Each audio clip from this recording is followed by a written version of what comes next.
Today, I got an axe from Bulgaria. This was so cool, really neat. I saw this axe on Etsy, and I had to check it out. It's $25-30 shipped. Wonderful axe. Very unique design. It weighs about 3/4 of a pound. I love it. I love it. I made an axe handle out of a white oak split. That I split this white oak on the channel. So if you want to check that out. Now, this was a difficult axe to hang for me because this is actually my second attempt at a handle. Because of this point at the heel, you have to compensate somehow. Otherwise, you're going to be slicing your hand open, and who wants that? So the first handle that I tried to make, I tried to hang it open. You cock the handle back to give myself space under the beard, but there's not enough room in the eye to really trim it so you can hang the axe open and still have a secure hang. Spent a whole bunch of time on that, ended up abandoning it. Now, if you're going to get this axe, if you're going to carve a handle yourself, because you're not going to be able to get something with this axe shape off the store shelves. And I should note, on a lot of these Eastern European axes, I have seen the kerf cut kind of cockeyed to the side. That way you get more distributed compression to the corners. So I thought I'd give that a shot. It turned out kind of funky, and I think it suits the just general funkiness of this axe and this axe handle. To me, that's what this axe is. This is an axe that has some history. It deserves to be a little funky. And I love it. I love it. I personally love it. But I wouldn't say this should be your first axe project. If you're looking for an axe to hang, I'd pick one that, there's a couple different models. Pick the ones that are maybe a little bit flatter and without this point, because you really do need to be careful carving your axe handle. This is an axe that you're going to be choked down. You're going to be choked up. And actually, this one kind of has 3 positions. Golly, if this isn't a comfortable handle, if I do say so myself. It's got very choked up here. I got kind of a recess in the middle. This is my preferred grip. And then if you want to choke all the way down, you can certainly do that. And you see, that's going to give you just a lot more leverage, more like kind of a kukri or a kopesh. Gives you a lot of leverage. But this is a wonderful axe handle. I have a couple people from Bulgaria that comment on my videos, so hello to you all. I got this axe because of you guys. I love it. Look up Bulgarian axe on Etsy. Check them out. This piece might look a little ratty, but this is absolutely excellent. If you want to tell how continuous grain is, you look for these lines. These lines will tell you that something is perfectly zero slope of grain. And I don't know if it's just my upbringing, but I kind of take all the ratty leftover pieces for myself. Let's see here. I'm gonna go ahead and chop this.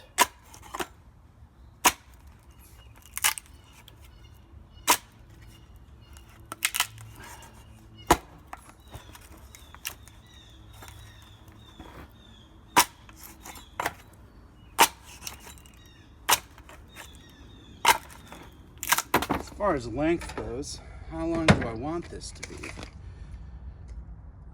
16, I think, is too long. I think I'm gonna go, let's see where my, there we go. I think I'm gonna go, I want it to be ultimately about 12 inches.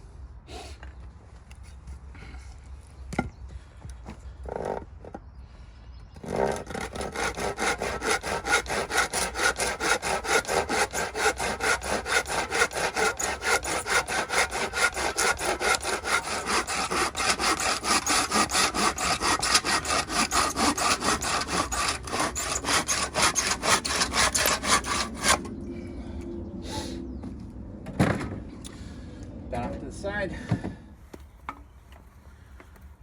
Here's what I'm gonna try. if at all possible, I try to split instead of carve, because you retain the strength of, and you know what, actually, just because we're gonna try and do this as well as possible, I'm gonna try and score a line here.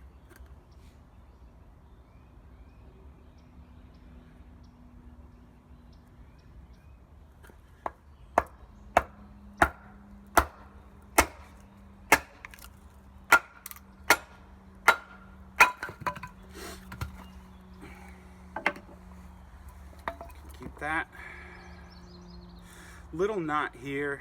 I'm just gonna note that for well, actually that might carve off, and you can kind of see the shape it's gonna take. But actually, yeah, see, I've got two choices here. This hump is gonna put me closer to the tip. This hump, this recess, is gonna take me away. Miss Cute, if you knock over the camera, we're having Jamaican food tonight. So I think I'm gonna leave that here. I want as much room as possible there. See, and golly, that tip, I don't know if I'm gonna like that tip. You can chew on that. Here, Miss Kid. You want to chew on that? You go ahead. You knock yourself out there. Okay.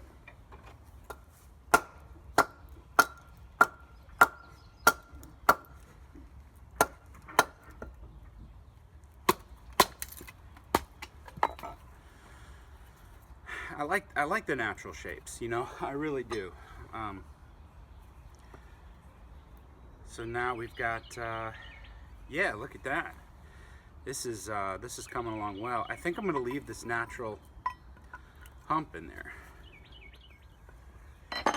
Sometimes what I like to do too is just draw a middle line. And it doesn't have to be exact. It's just going to help you line things up later.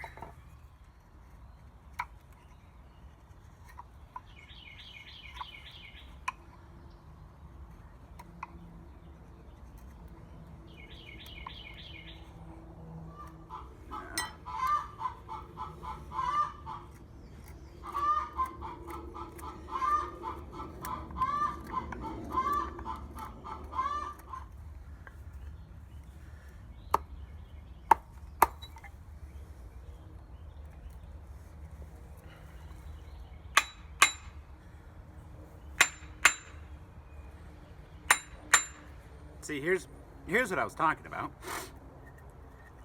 Granted, you know, this is, I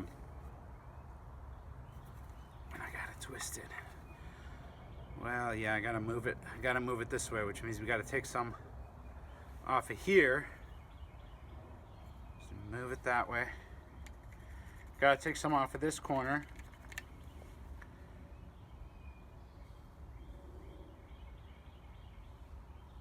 How far off am I? And then some off of this corner. So here's what we're gonna do. I got a little crack here. I'm gonna see if I can't carve that out.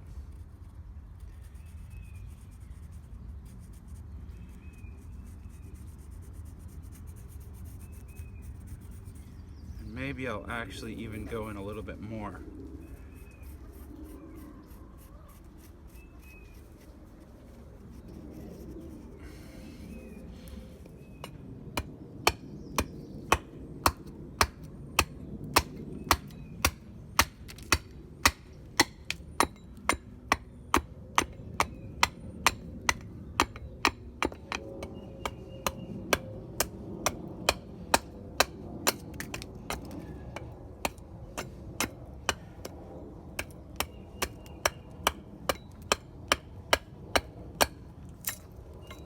So you see how close we can, I mean, we can even curve it. But I tell you what, now that I've got, I don't like that. I need to, that's uncomfortable.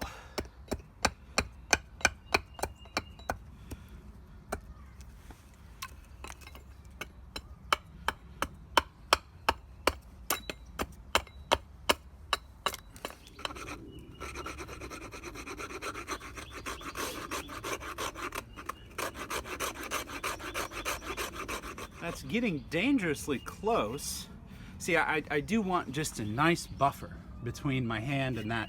I want to be able to slide it up, probably with gloves on too, and I'm not quite there yet.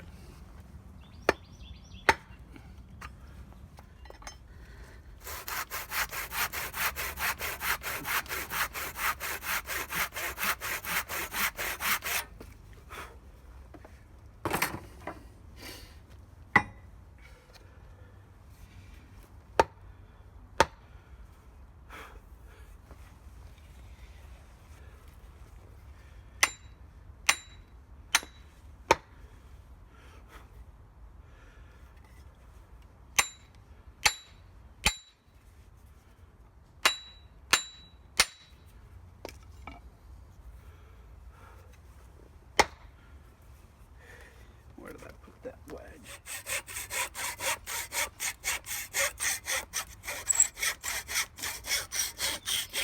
We're shamming. You know, this was kind of a tough hang for me. You know, that I just really did not want to play ball.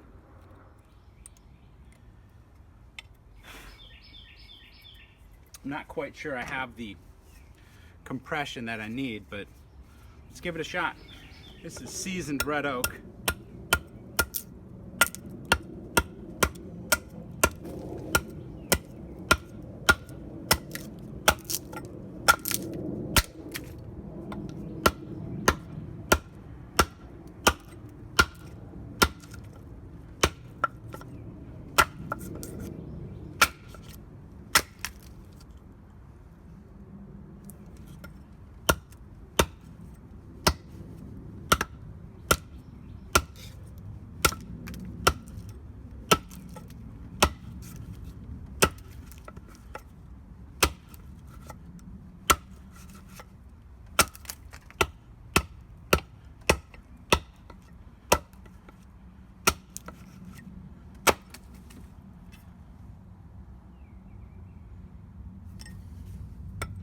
Want to hit it now down towards the heel. That's going to be the most stress on the axe. Huh? Tell you what.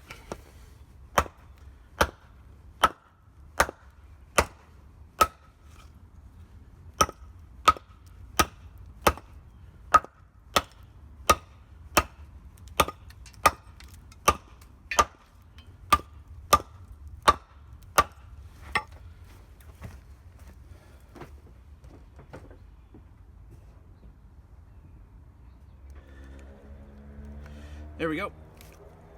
Yeah. So that's 10% moisture. I mean, under 10. I mean, this is super dry red oak. Very, very tough stuff. If this axe can withstand being smashed into seasoned red oak, I mean, that's a very good practical test for it.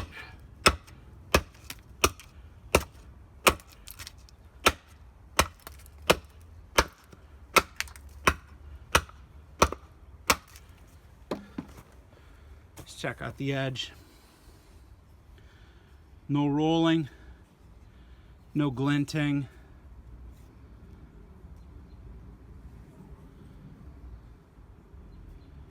All right. The hang is nice and tight. All right, so here is some of my handle oil treatment. This is great stuff. I'm thinking about trying to sell a little bit of it to fund stuff for the channel.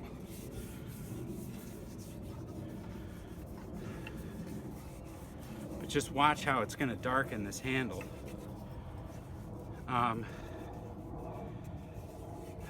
Really, really good stuff for white oak. Really good stuff.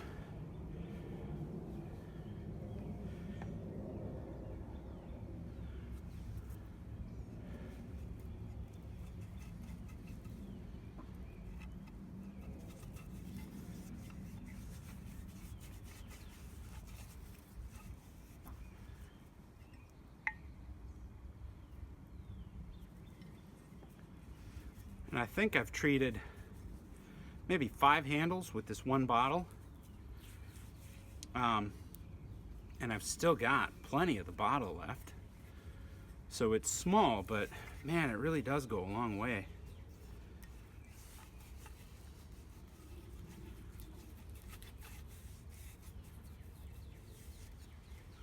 We'll get some on the, let's see.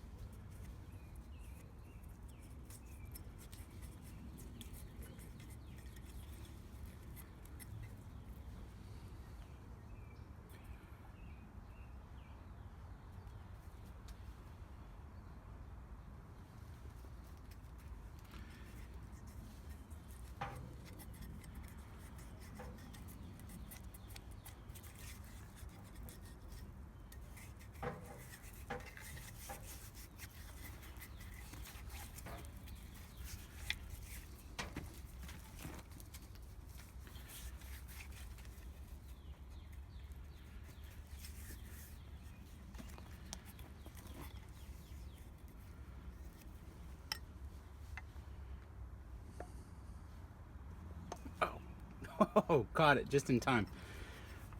Jeez. All right.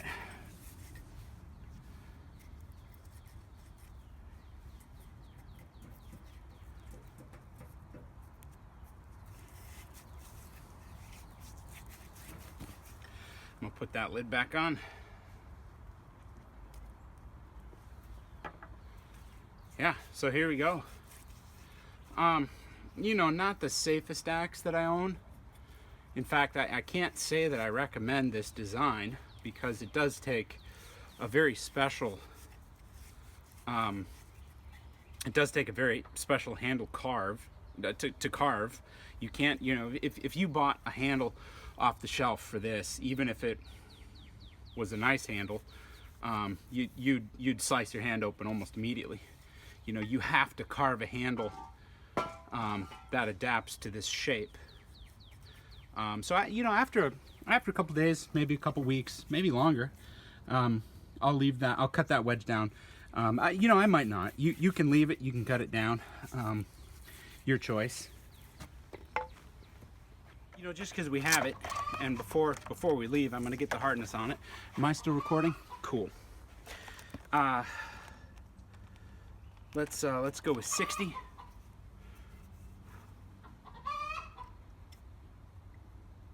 Ooh, whoa, okay. Okay, so 60 bites.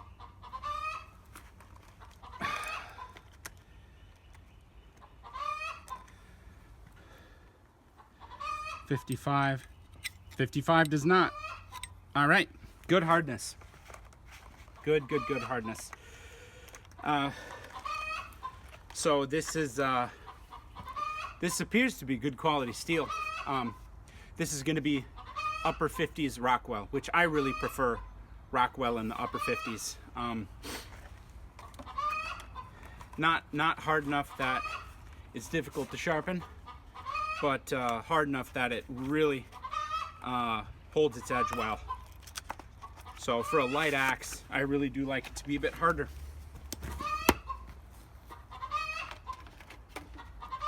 There we go.